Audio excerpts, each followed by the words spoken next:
Okay, so this is Chapter 3, which is giving you an introduction to comparative advantage and absolute advantage in trade. And building on that will be Chapter 9. So both Chapter 3 and Chapter 9 are the chapters for this week. And what they do is they both get at this idea of one of the statements that we saw already called, right, that we saw that one of the statements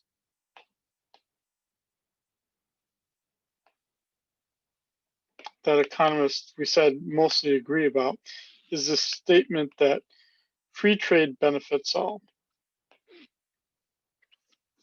So if that's the case, that free trade benefits all, like how can that be? Now, I don't want this to be a murder mystery. I don't want you trying to guess this.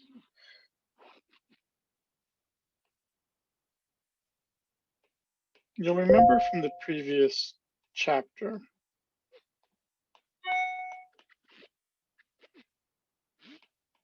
that we could draw something called a production possibilities frontier.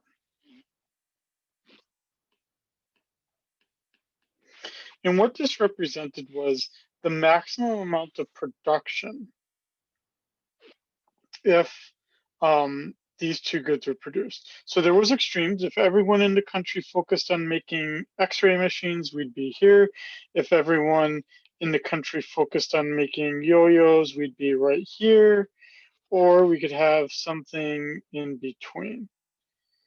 To be here would be inefficient.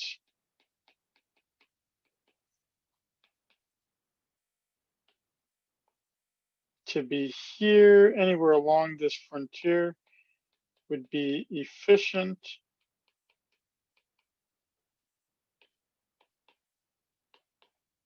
And to be outside the frontier would be impossible. It would be impossible because it would mean that you don't have enough resources to produce where X is. This is efficient because it means that to be efficient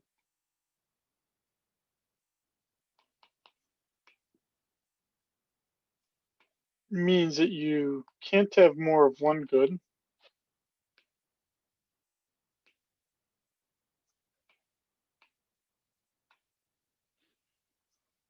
unless you give up another.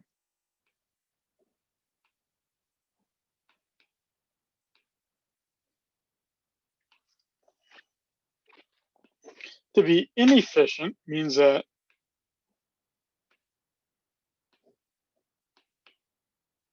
you can get more.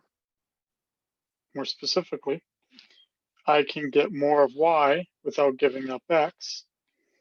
I can get more of X without giving up Y, or I can get more of both.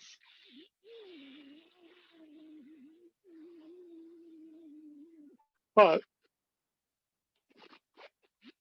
along the frontier, let's say this is A and this is B, to go from A to B means giving up some Y and getting some X. So that's why it's efficient at A and B. Okay, now let's still go back to this statement, free trade benefits all. Let's add another page in here.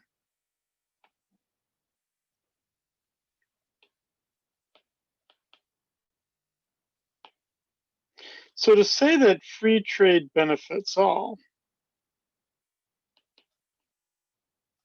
means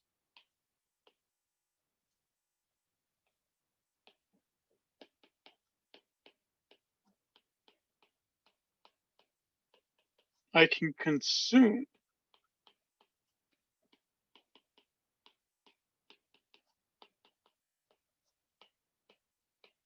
outside of the PPF.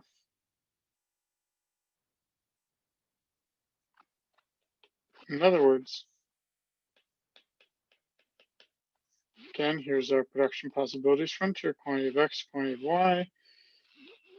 We said that this was impossible. Impossible because we don't have enough resources to make that. But we're saying here, adding a clarifier, basically, impossible in production.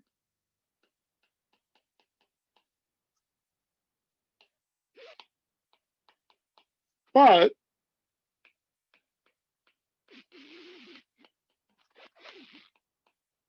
it would be possible for consumption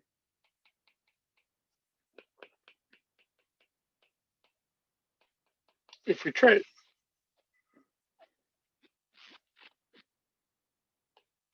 Which is exactly what we mean by free trade benefits all. We're saying that the entire country as a whole benefits from this free trade as represented by being able to consume outside of the frontier. Okay. Just make sure all is well in the world. Okay. Okay. So the textbook to kind of outline this and demonstrate this a little bit further, they make two products and two people, meat and potatoes and Ruby and Frank.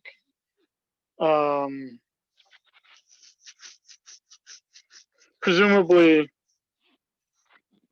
one is good at doing one thing, one is good at doing another, but they both want to eat meat and potatoes. So the idea is, before you took this class, you might think that there's, maybe perhaps no advantage for Frank to trade with Ruby. That maybe Frank could just do it himself, right? Or that Ruby could just do it him or herself. I'm not sure if it's a man or a woman. Now, to put this in a real life example, right? And again, I don't want to make this political. And again, you shouldn't care what my beliefs are personally, and I don't care what your beliefs are personally. But when a president, any president, says we won't trade with this country, it's just bad. Economists generally disagree with that. So right now, we do not trade very much with Cuba. We do not trade anything, as far as I'm aware of, with Iran or with North Korea.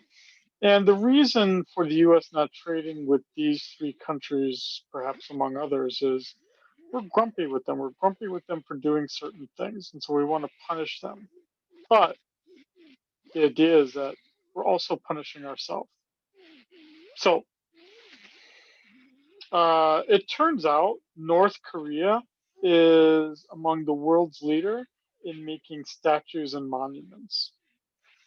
Not kidding you. It's just a fun little fact I know in my head that North Korea is really good at making monuments. Cuba, as we know, is really good at making cigars and rum. I don't know. Do they make rum? I thought it was cigars and rum or something that they're really good at making in Cuba.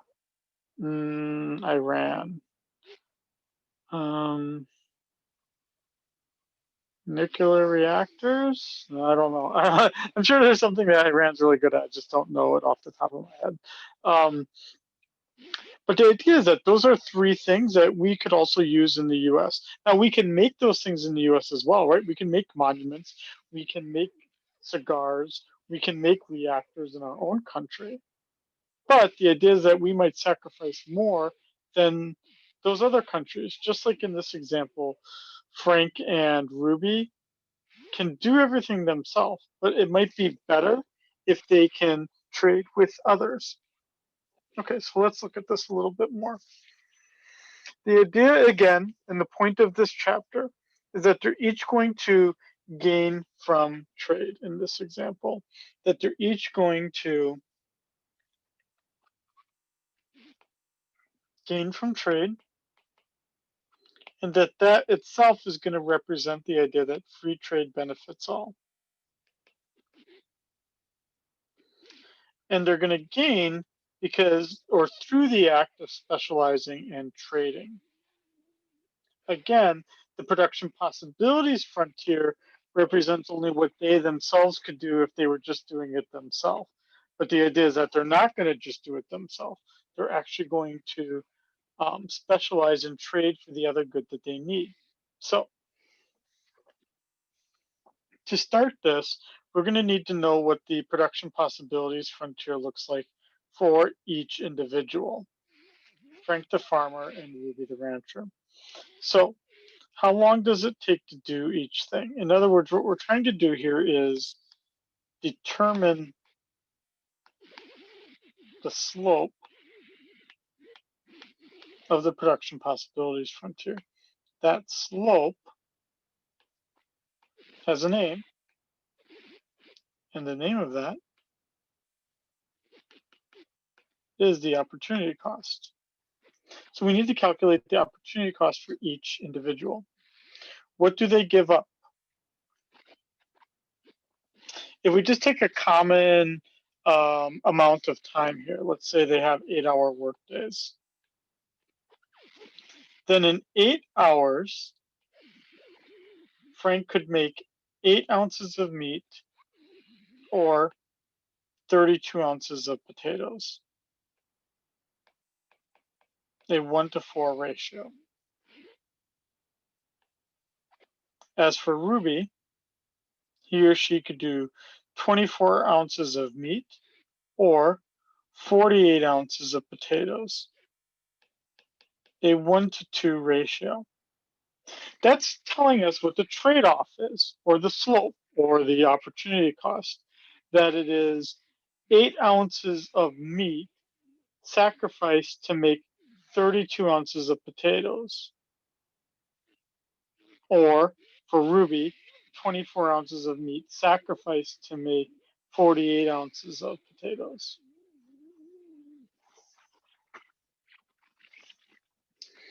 And we see this here. Again, for Frank and his PPF, we see the 8 ounces of potatoes, 32 ounces of meat, and our 1-to-4 ratio.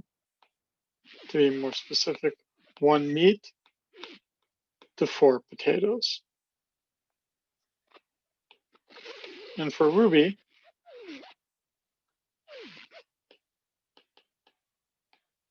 one meat to 2 potatoes. You can see here that I'm reducing it. Like if you're like looking at this and being like, geez, Scheiding, how did you get 1 and 4? I see an 8 and a 32. Just to go over the step that I kind of am skipping over here, you could think of it this way: 8 of meat, 32 of potatoes. Divide each side by 8, and I'm getting 1 to 4 potato. Over here, I don't really have to do this again. I'm going to just do it really fast.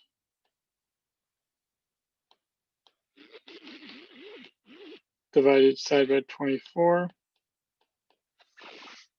and you get 1 to 2p. Now, I want you to get into the habit of understanding the opportunity cost on the other side, meaning 1 potato is 1/4 of a meat. That 1 potato is 1/2 of a meat. In other words, calculate the opportunity cost from the perspective of both goods. If 1 meat costs 4 potatoes, then the reverse of that would be that divide each side by 4, and you would get 1/4 of a meat to 1 potato. Divide each side by 2,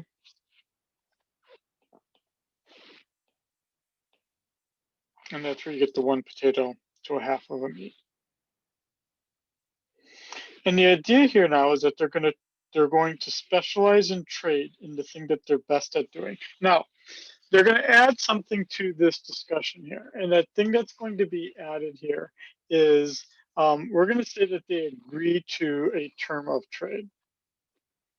And we're going to say that that term of trade that they're going to agree to is 5 of meat for 15 of potato, or 1M to 3P. Well, I mean, we don't know why they, in some sense, why they got that. We're just saying that that was what was negotiated. Now, what we are saying is that that must be mutually agreeable. There has to be a reason why they both would have wanted that. Let's look at why that's the case.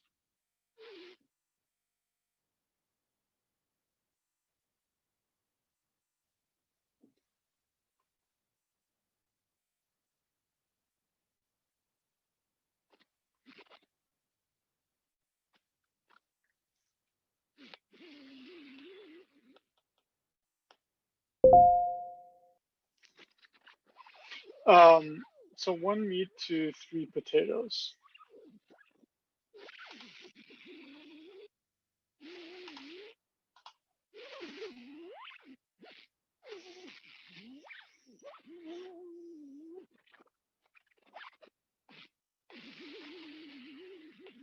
Was what was agreed to.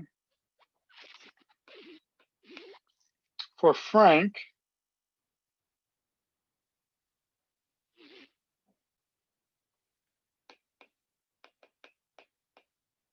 I'm just copying what I had previously.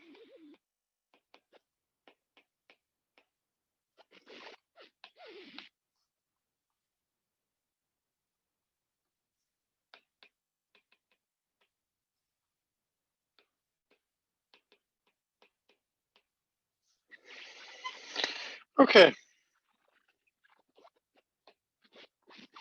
Would Frank be happy or unhappy with 1 meat trading for 3P? Well, if Frank were growing potatoes, which is probably likely because Frank likes potatoes, to make a potato, he would have to sacrifice 1/4 of a meat. Or every time he, every time that Frank, every time that Frank gave up, every time that Frank gave up a potato, how much meat would he get? Every potato given up would give him 1/4 of a meat. Every potato for Ruby would generate a 1/2 of a meat. Doing this on the other side.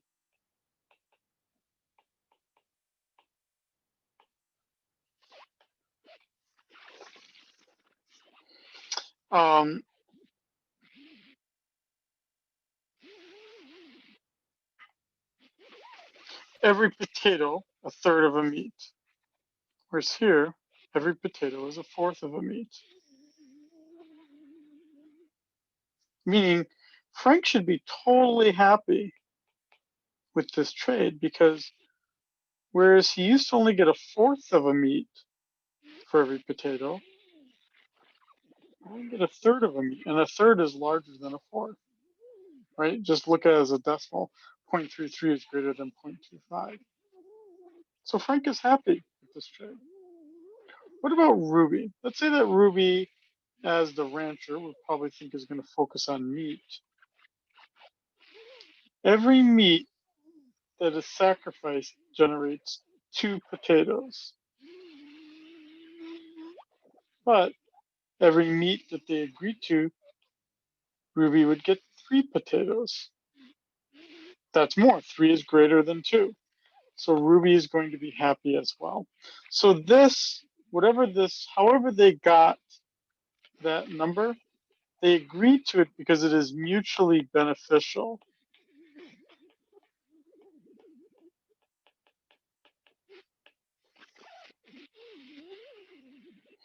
And the way that we're going to see that in the production possibilities frontier is that they're each going to be able to consume outside of their frontier. Not produce outside of the frontier. They still can't produce outside of their frontier, but they can consume outside of their frontier, which means that A star is better than A. B star is better than B. So because we do not trade with North Korea, Cuba, and Iran, we are stuck at A rather than potentially being at A star. We're stuck at B rather than being at B star. We could look at the numbers of this, and you'll notice here in this last row that by consuming, how much more can they consume by trading? Every one of these increases. That's the gains from trade. And it's also the way that we understand that free trade benefits all. That's where we're seeing that occurring. Now, to understand the next part of this, let me just define this here.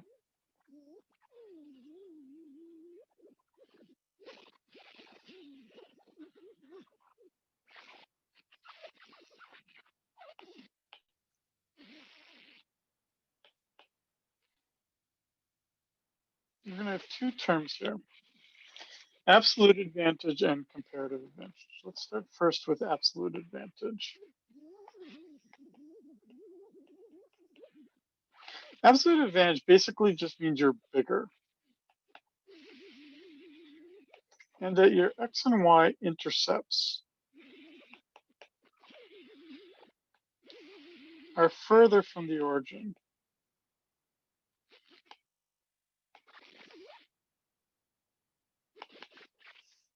So in the world economy, the US has an absolute advantage in a lot of things, just because we're a big country, just like China does, just like Russia does. But the tiny little country of Eritrea does not, because they are so small.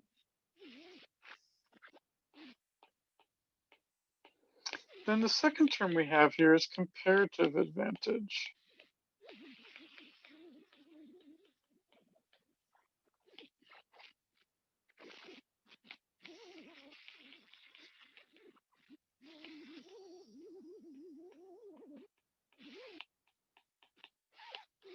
And to have the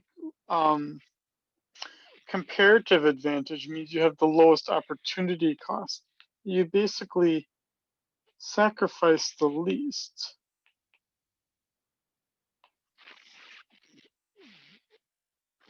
Going back to this picture here, visually, we can determine absolute advantage. Ruby can make 24 meat. Frank can only do 8. Ruby can make 48 of potatoes. Frank can only do 32. Ruby has the absolute advantage in both meat and potatoes. But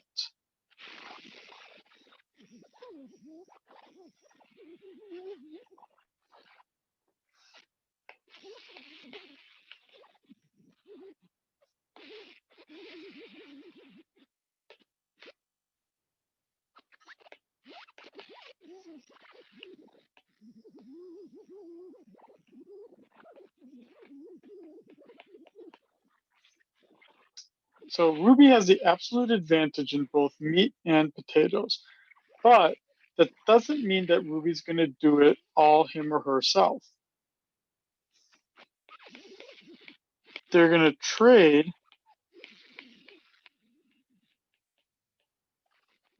according to their comparative advantage.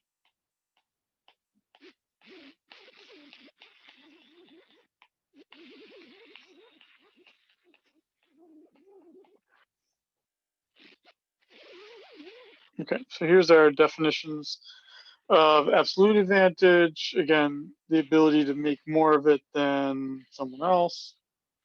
Comparative advantage, again, highlighting the fact that the opportunity cost is lower when you have the comparative advantage. You'll see this double way again of representing the opportunity cost. Again, a great habit of to get in. An ounce of meat, you give up 4 potatoes if you're frank. An ounce of potatoes, you give up 1/4 of a meat if you're frank. For Ruby, 1 ounce of meat, you give up 2 ounces of potatoes. 1 ounce of potatoes, you can do the reverse math. You get 1/2 an ounce of meat. So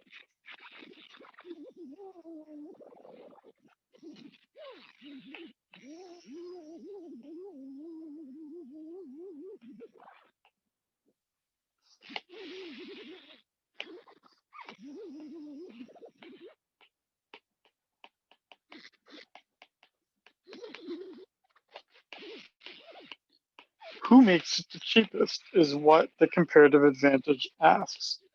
Who makes meat the cheapest? Who makes potatoes the cheapest? One meat costs 4 or costs 2.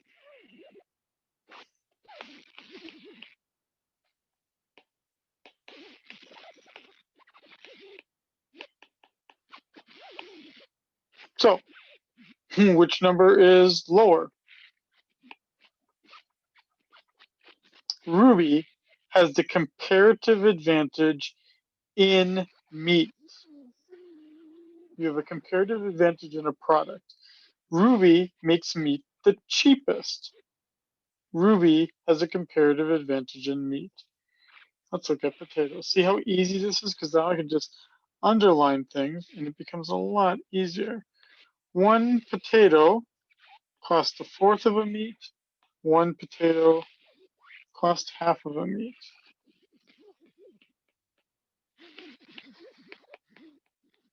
So it's 1/4 if frank, or it's R. Which one is the smaller number? 1/4, right? That's 0.25 versus 0.2 or 0.5. So Frank has a comparative advantage in potatoes. So while you can have an absolute advantage in every good, you can only have a comparative advantage in one good. So Ruby had the absolute advantage in both meat and potatoes, but is going to focus on meat because that's where his or her comparative advantage is. And Frank is going to focus on potatoes because that's where his comparative advantage is. And then they're going to trade. Well, I just wrote this here, but that's exactly what I just said. Again, they're going to specialize according to their comparative advantage. I already said that. And again, the most difficult part to this is calculating their relative comparative advantages. I already said this as well, but let me just highlight it. You cannot have the comparative advantage in both goods.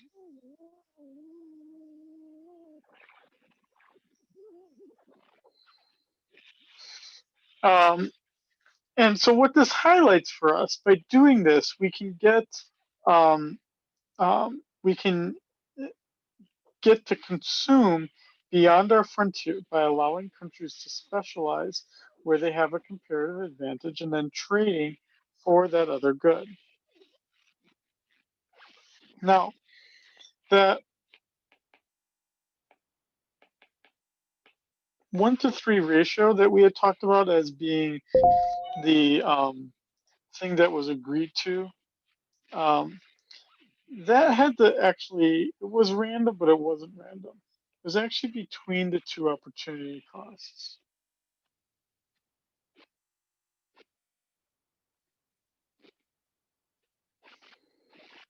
Essentially, it was between 2 and 4. So 3. So to be a mutually agreeable trade, to be something that both people want, it has to, or both countries want, it has to exist between their opportunity costs.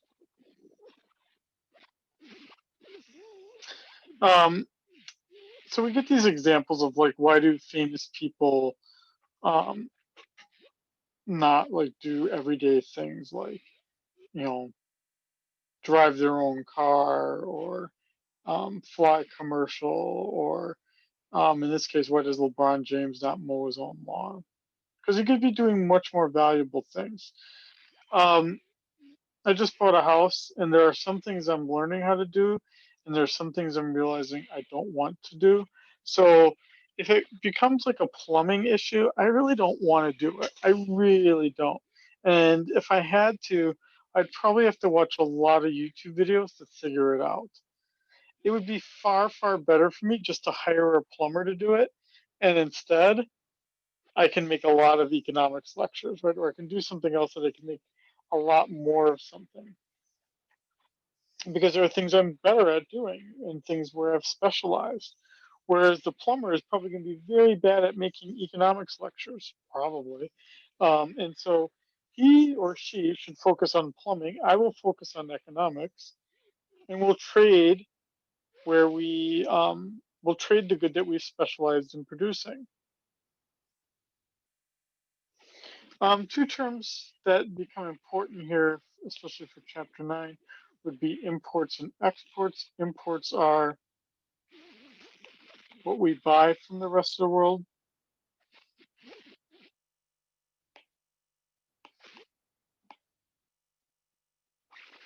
And the exports would be what we sell to the rest of the world.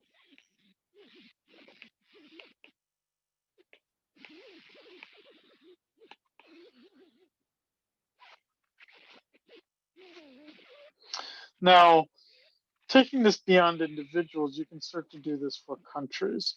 So a country like US and Japan, the US might have the absolute advantage in everything, food and cars, but US doesn't do everything. In this example, Japan's going to have a comparative advantage in one thing, US will have a comparative advantage in the other, and they're going to come up with a term of mutually agreeable trade between the two, and they're both going to end up being better off.